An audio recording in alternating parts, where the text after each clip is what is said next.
So I don't like this type of finish where there's a lot of tension here.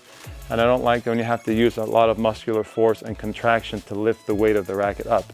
Basically, when you follow through up, you have to use your muscles to lift the racket up higher. And I want you just to let the racket whip through. There is lifting, but as soon as you reach your maximum extension, the racket will turn over, the shoulder will rotate, continue to rotate, and you'll get an inverted finish that's very, very relaxed. And the trick is, the secret is, if you can get relaxed like this at the end, it's gonna help you stay relaxed through here, even though it's after the shot. By focusing on that, hopefully it will help you learn to be super loose and elastic through the swing, which is super critical. It's essential if you want to learn the ATP next gen modern type forehand. So drill number 2 that I like to use to work on this is simply just shadowing, and sometimes in Spain it's called a wind exercise. So you can just shadow the movements that you want, and in this case I like that figure 8 type forehand where you go around, down, up, down, and you can start to do that slowly.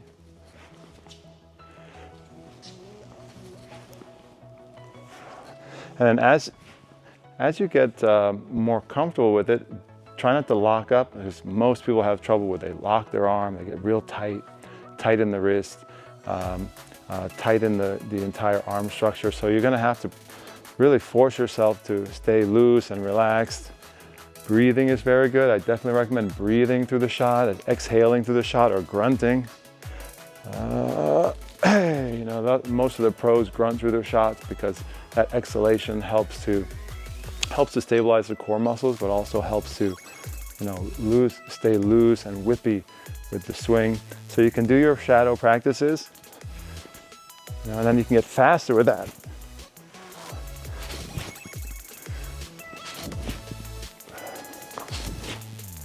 And I don't know if the microphone picked that up, but you can hear the wind flying, racing through the strings. And I think that is, that means you're getting a whippy arm. If you're too tight and you try to swing fast, you won't hear that sound. But if you stay loose and whippy,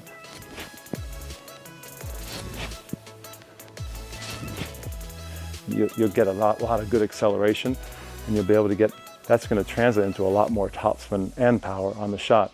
At the end of that fast swing, you can check yourself and make sure that you're pretty relaxed here at the end. Try not to swing here with a tight arm. And then you can go back to balls or ball machine and try to make the same with the ball. Usually what happens when you're hitting the ball, everything tenses up. Go back to your shadow swings, go back to your wind exercise, loosen up again, loosen up again, and then go back to the ball. And you can oscillate, go back and forth between the ball and shadow exercises, and that should help. Okay, a third exercise that I like for ISR and learning that modern forehand rotation, like ATP forehand with rotation and windshield wiper, is actually like very extreme windshield wiper exercise. And it sounds nuts, you guys are gonna think I'm crazy, but a lot of times what I like to do is exaggerate that wipering action. And you can go here, you can go even here, and really work on the internal shoulder rotation and turn this whole thing over to where the racket is finishing down. And sometimes I'll manipulate my players and have them really turn it over. And sometimes you'll see pros do that in certain shots where maybe they get caught and they have to flick it a little bit and really rotate severely. So I'm not even talking about the normal finish, but I'm talking about doing a rotation where you just go like that and you exaggerate this rotation of the shoulder. It looks like it's from the elbow, but it's coming from the shoulder. And you try to get that whipping effect. If there is any wrist, it's pretty minimal. You're going to keep your wrist fairly neutral. The wrist might move at the end a bit more, but it's mainly coming from the shoulder. The entire arm structure is relaxed and whippy, and you exaggerate that ISR basically. And I found that when my students learn that, and then they go back to a more full swing with the full body rotation, that it really helps to develop their shoulder rotation and get that whipping topspin. So it looks something like this.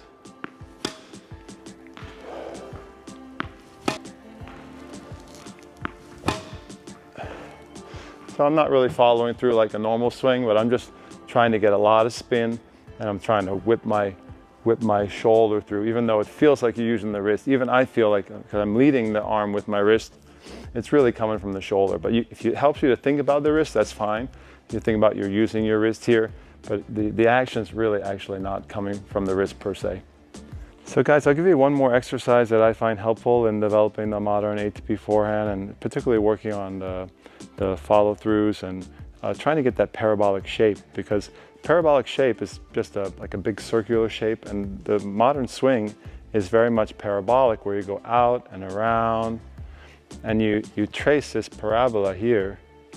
If it's simpler, you can just think about a big circle here, rather than hitting straight in a more linear sense, which is very classical. You know, the modern swing is much more circular. And that's the way I describe it to my students. And so what you can do is you can just do some slow circles, slow parabolic swings. You can do it with the ball, you can start without the ball. Try to work on the parabola here, or from here. And it doesn't have to be exactly biomechanically right. It's just working on thinking about swinging to the outside and around. So like a boxing and like a hook movement. And you want to think about swinging outside, up, and then around. And you can do that. I would do these very slowly, rather than the wind exercise, which is very fast, that I mentioned to you. I would do these very slowly with the ball, work on swinging out and then around. You don't have to stop. Years ago, I used to teach players to stop. That is an option. Sometimes you can teach players to stop and just make sure they're extending well. But then you can let that racket go around with the shoulder rotation. You work on that internal shoulder rotation and trace that parabolic movement. Again, as we started the video talking about the spacing is so important. If you don't have good spacing, that swing is not going to be a big circle. You got to have the big space, and that will allow the racket to move in a parabola around your body. So it doesn't even matter if the ball goes over the net or not.